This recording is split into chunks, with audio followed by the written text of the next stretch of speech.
बाळासाहेब ठाकरे यांच्या जयंतीनिमित्तानं नारायण राणे यांनी त्यांना आदरांजली अर्पण केली आहे.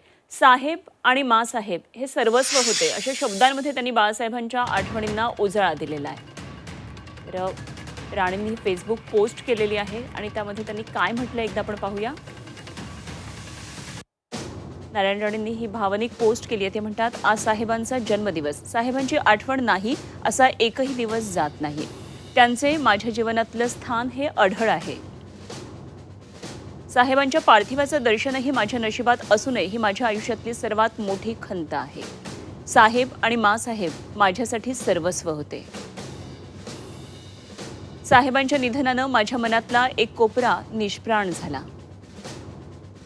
आजही मला विचाराल की या जगातली माझी सर्वात प्रिय व्यक्ती कोण, तर मी बेधडकपणे बाळासाहेब ठाकरे हेच एक नाव घेईन. ते माझ्यासाठी माझं जग होते आणि राहतीलही.